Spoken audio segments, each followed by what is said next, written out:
Каналға тіркеліп кетуді ұмытпаңыздар. Дәл қазір Pinduoduo сайтындағы тауарларды іздеп табудың бірнеше түрлерін сіздерге көрсететін боламын. Көріп тұрғандарыңыз бұл Pinduoduoның ең басты беті.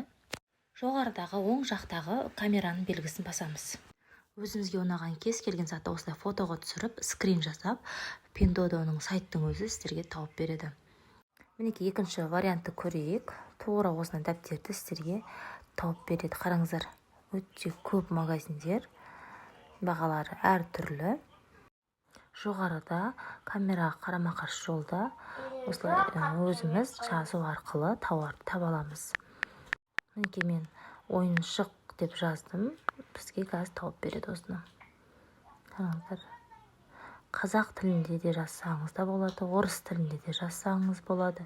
Егер екеуінде де дұрыс болмай жатса, Google переводчикпен аударып жазсаңыздар, Қытай тіліне аударып, сонда сіздерге тауып береді. Мысалы, мен даже үнемі осылай қазақ тілінде іздеймін, немесе орыс тілінде осылай түр-түрін тауып береді. Магазинге кіріп, оң жақтағы стрелканы басамыз. Төменнен сіздерге осындай приложениялар шығады. Мына белгіні бассаңыздар, осы дүкеннің ссылкасын сақтап алсаңыздар болады, немесе достарыңызға жіберуге әбден болады.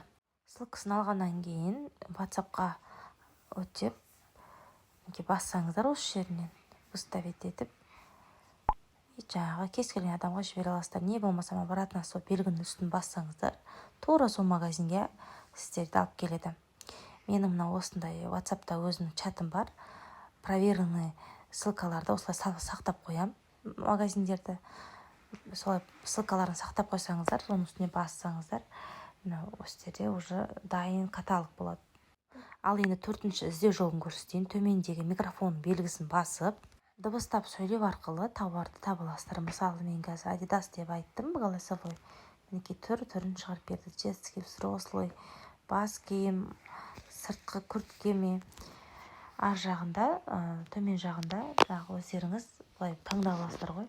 Оригинал, мужской, женский, аяқ киім бар.